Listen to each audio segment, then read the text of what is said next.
Morning class. बेटा हम कर रहे हैं अथ काटना कुत्ते का भैया जी को। इसके हमने लघुत्तरी कर लिए थे, आज हम करेंगे इसके दीर्घोत्तरी। फर्स्ट क्वेश्चन है, कुत्ते के काटने पर भैया जी को उनके हित चिंतकों ने किस तरह के सुझाव दिए। तो लिखिए आप, कुत्ते के काटने पर भैया जी को सभी लोगों ने अलग अलग तरह के सुझाव देते हुए अलग अलग सुझाव देते हुए कहा, फिर डैश लगाओ, कहा डैश लगा के भैया जी को 14 इंजेक्शन लगवाने चाहिए। भैया जी को 14 इंजेक्शन लगवाने चाहिए। भैया जी को यदि पहला तो लिखो या तो पॉइंट्स में लिख लो, भैया जी को 14 इंजेक्शन लगवाने चाहिए। सेकंड, यदि कुत्ता पालतू है तो मालिक के खिलाफ पुलिस में रिपोर्ट दर्ज करवानी चाहिए। मालिक के खिलाफ पुलिस में रिपोर्ट दर्ज करवानी चाहिए। तीसरा आप लिखिए, कुत्ते को एक जगह बांधकर 10 दिन रखना चाहिए। कुत्ते को बांधकर 10 दिन एक जगह रखना चाहिए एवं उस पर नज़र रखना चाहिए। नेक्स्ट लिखिए, भैया जी को झाड़ फूंक करवा लेनी चाहिए।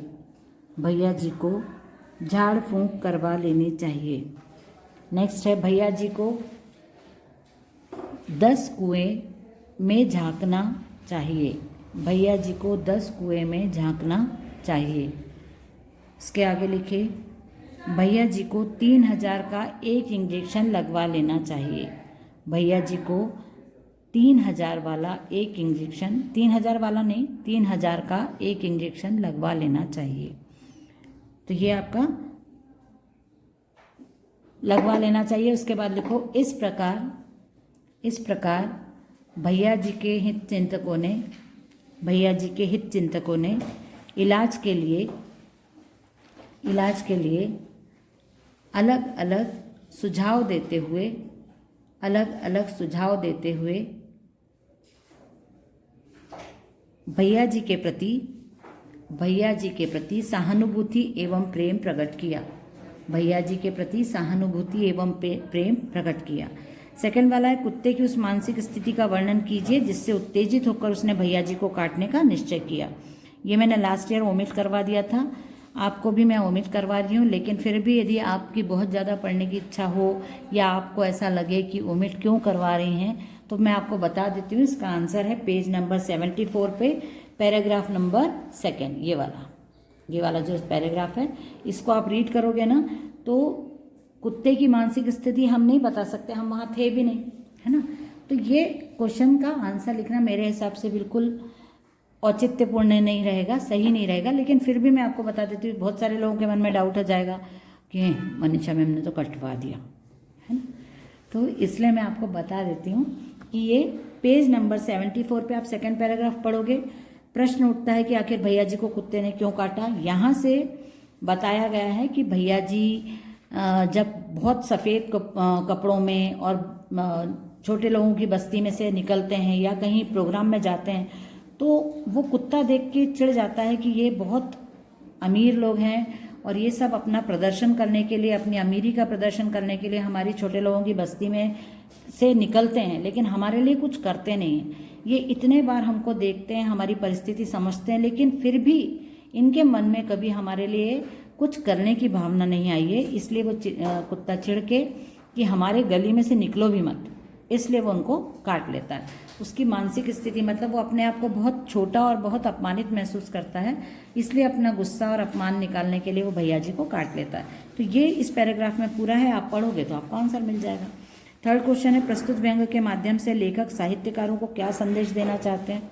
तो लिखिए, प्रस्तुत व्यंग्य के माध्यम से लेखक साहित्यकारों को संदेश देते हुए कहते हैं,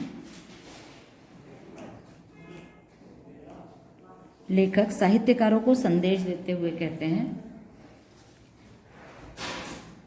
कि आप लेखक साहित्यकारों को संदेश देते हुए कहते हैं कि आप सत्ता और समर्थ लोगों के पीछे, आप सत्ता एवं समर्थ लोगों के पीछे भागकर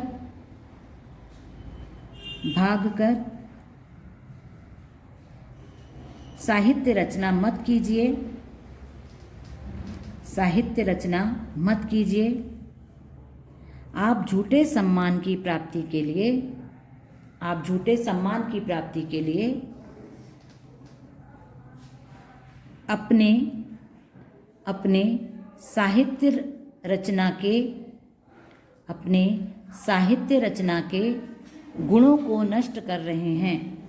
अपने साहित्य रचना, मतलब रचना के साथ आप रचना की जगह आप सृजन वर्ड भी यूज कर सकते हो। साहित्य सृजन के गुण को नष्ट कर रहे हैं। आप सत्य मार्ग पर चलें, आप सत्य मार्ग पर चलें। झूठे सम्मान पुरस्कार के पीछे भागकर आप अपने लक्ष्य को भूलकर पथभ्रष्ट हो रहे हैं। आप अपने लक्ष्य को भूलकर पथभ्रष्ट हो रहे हैं। आप हो रहे हैं, पूर्ण विराम लगा के लिखना। आप समाज की उन्नति एवं समाज की प्रगति के लिए साहित्य रचना कीजिए। पूर्ण विराम। नेक्स्ट है, आजकल साहित्यकार सत्ता और समर्थों का गायक बनकर सम्मान और पैसे के पीछे भाग रहा है। इन पंक्तियों में निहित व्यंग को स्पष्ट कीजिए। उपर्युक्त पंक्ति में निहित व्यंग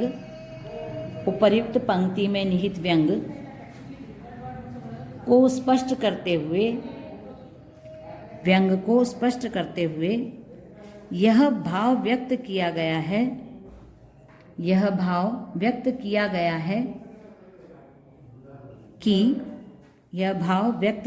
है कि आज का साहित्यकार सत्ता एवं समर्थ लोगों के द्वारा प्राप्त आश्रय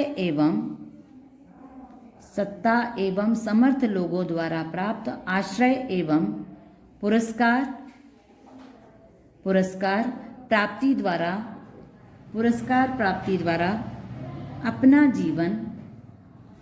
जीवन सुखमय बनाने में लगा हुआ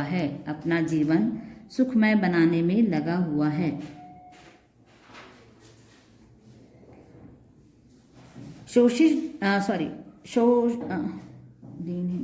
शोषित बिरादरी का रचनाकार सुखभोगी बनकर अपने मूल कर्तव्य भूल चुका है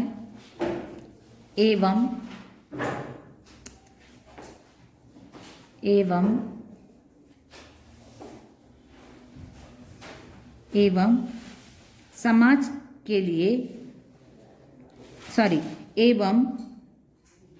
झूठे सम्मान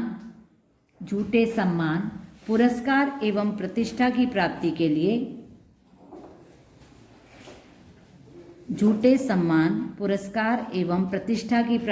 लिए चापलूसी करने से भी पीछे नहीं हटता है। बस पूर्ण विराम लगा दो, ये वाला हो गया। इसके बाद 2 भाव पल्लवन है इसमें। कुत्ते का मालिक तो कुत्ते से भी ज़्यादा खतरनाक है। अब ये सेकंड वाला भाव पल्लवन है। इसमें मुझे समझ में नहीं आ रहा है कि ये तो किसी के द्वारा कहा हुआ कथन है, तो इसमें क्या भाव निहित है। हमने देखा नहीं ना कुत्ते को काटते, कुत्ते के मालिक को, तो हम कैसे बोल सकते हैं कि कुत्ते का मालिक तो कुत्ते से ज़्यादा भी खतरनाक है। तो इसलिए हम ये वाला भाव पल्लवन भी काट देंगे।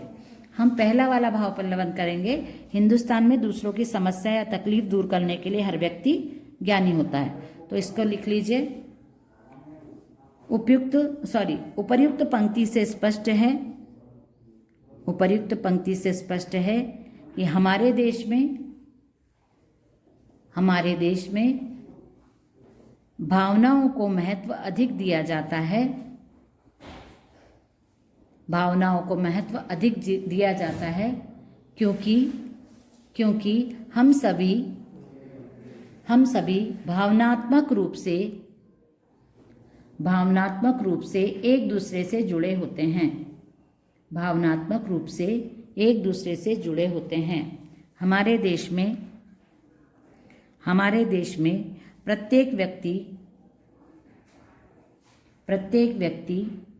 किसी दूसरे व्यक्ति की परेशानी एवं मुसीबत के समय अपनी संवेदनाओं द्वारा उसका साथ देता है, एवं दूसरों की समस्या के लिए प्रत्येक व्यक्ति के पास संपूर्ण समाधान